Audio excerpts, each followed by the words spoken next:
नमस्कार दोस्तों, मैं नीता सिंह अपने चैनल में आप सभी का स्वागत करती हूँ और आशा करती हूँ आप सभी भी स्वस्थ होंगे, मस्त होंगे और अपने कामों में व्यस्त होंगे। और अगर आप लोग सब मुझे देख रहे हैं, मुझे सुन रहे हैं तो प्लीज़ वीडियो को लाइक करिएगा, शेयर करिएगा। अगर पसंद आता है तो वीडियो आगे बढ़ाते हैं।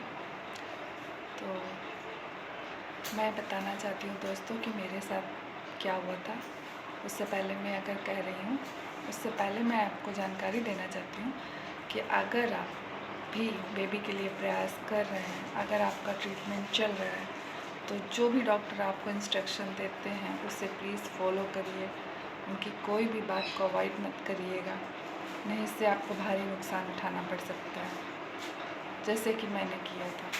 शादी के बाद हम लोग बेबी के लिए इतना परेशान थे। हाँ, मुझे कंसीव नहीं हो पा रहा था। उसके बाद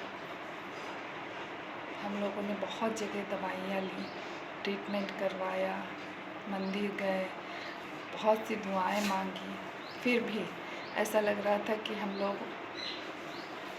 बिना औलाद के ही रह जाएंगे। फिर पता नहीं कहाँ से कुछ दिन बाद भगवान को शायद मेरे ऊपर तरस आया। मुझे पता चला कि मैं प्रेग्नेंट हूँ। मेरे साथ साथ मेरे पति, मेरे घर के सभी लोग बहुत खुश थे, क्योंकि सभी जान रहे थे कि हम लोग बच्चों के लिए बहुत प्रयास कर रहे हैं। और ये तो एक तरह की गुड न्यूज़ ही थी, शायद भगवान ने हमारे ऊपर दया दिखाई थी। उसके बाद क्या करना था मुझे पता नहीं था, बस ये था कि हाँ प्रेग्नेंट हो गई हूँ, अब 9 महीने बाद बेबी आ जाएगा। पर कुछ दिन बाद मेरी एक फ्रेंड ने फ़ोन किया। उसने मुझे कहा कि 6 वीक में जाके एक बार अपना अल्ट्रासाउंड ज़रूर करवा लेना। मैंने उससे पूछा क्यों, क्या ज़रूरी है। उसने कहा कि उससे बेबी के ग्रोथ का और हार्ट बीट का पता चल जाएगा। पहला अल्ट्रासाउंड ज़रूरी होता है। उसकी बात मान के मैं गई डॉक्टर के पास।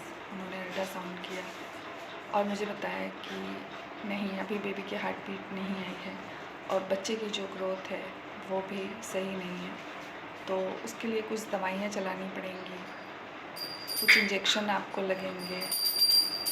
तो 15 दिन बाद ही फिर बता सकते हैं कि बेबी रखना है या फिर उसको अबॉर्ट करना पड़ेगा। मैं घर में आई, बहुत टेंशन हुई डॉक्टर की बात सुन के। मगर मुझे कुछ लोगों ने बोला कि नहीं, बार बार अल्ट्रासाउंड नहीं करवाते, और 6 वीक में इतना जल्दी बेबी की ग्रोथ और हार्ट बीट का पता थोड़ी ना चलता है। ये सब मुझे समझाने वाले पुराने ज़माने के लोग थे, जिनकी प्रेगनेंसी बहुत अच्छे से बीत गई थी, जिनके साथ कोई समस्याएं नहीं थी। मुझे भी उनकी बात सुन के लगा कि हाँ हो सकता है, सबका अपना एक्सपीरियंस है। मैं सबकी बात मान के डॉक्टर के पास नहीं गई। ये मेरी पहली बेवकूफ़ी थी, गलती मानिए मेरी। उसके बाद 1 महीने तक सब कुछ सही चला। मुझे भूख भी बहुत लगती थी, कोई उल्टी नहीं थी, कोई चक्कर नहीं था, खाती भी थी, तो मुझे लगा एकदम सही है, तीसरे महीने में जाके अल्ट्रासाउंड करवाऊँगी। लेकिन मेरा 2 महीना 10 दिन ही हुआ था। अचानक से एक दिन कमर में बहुत तेज़ पेन हुआ मुझे, और उसके बाद दूसरे दिन से ही ब्लीडिंग स्टार्ट हो गई। मैं भाग के डॉक्टर के पास गई। डॉक्टर ने पहले मुझे बहुत डांटा, क्योंकि उन्होंने मुझे बोला था कि हर हफ्ते इंजेक्शन लगेंगे। मैंने उनकी बात नहीं मानी। फिर डॉक्टर ने मुझे समझाया कि हर प्रेगनेंसी जो होती है अलग तरह की होती है। आपके प्रेगनेंसी में समस्याएं थी, इसलिए आपको बोला गया था। खैर, अब चलिए अल्ट्रासाउंड करते देखते हैं। तो उसमें बच्चे की जो हार्ट बीट थी वो थी ही नहीं। फिर डॉक्टर ने मुझे इंजेक्शन दिए, बोले अगर 2 दिन में ठीक होता है तो ठीक है, नहीं बच्चे को अबॉर्ट कराना पड़ेगा। मैं घर आई, इतना रोई, समझ में नहीं आया था क्या करूं। लग रहा था 1 महीने पीछे वापस चली जाती, टाइम मुझे मिल जाता तो मैं फिर से इंजेक्शन लगाती। अब समझ में नहीं आ रहा था क्या करूं। दूसरे डॉक्टर के पास गए, तिबारा अल्ट्रासाउंड करवाया, लेकिन फिर भी सब ने यही बताया कि बच्चा जो है मिसकैरेज हो चुका है।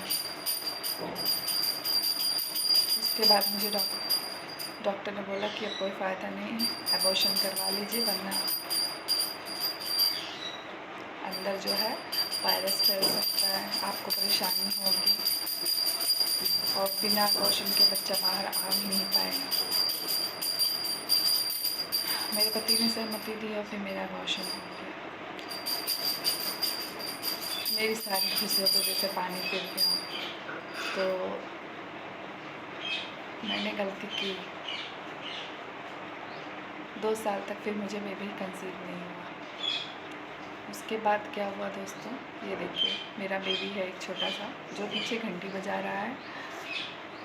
उसके लिए भी मुझे बहुत प्रयत्न करने पड़े। तो बस अभी मैं यही कहना चाहती हूँ कि मैंने अपनी पहली प्रेगनेंसी में जो गलती की उसे आप मत दोहराइएगा प्लीज़। अगर आपकी प्रेगनेंसी नॉर्मल नहीं है तो डॉक्टर की बात मानिए, उनके जो भी इंस्ट्रक्शन है उनको प्लीज़ फॉलो करिए। कोई भी दवा, कोई भी इंजेक्शन प्लीज़ मत इग्नोर करिए। इससे ज़्यादा मैं और कुछ नहीं कहना चाहती दोस्तों। अगर मेरी बात से आप थोड़ा भी सहमत हैं तो प्लीज़ एक बार लाइक ज़रूर करिएगा। मैं अपनी जर्नी आप लोगों के साथ शेयर करती रहना चाहती हूँ। और ठीक है, अब मेरा बेबी मुझे परेशान कर रहा है, तो मिलते हैं अगली वीडियो में। तब तक के लिए टाटा, बाय बाय।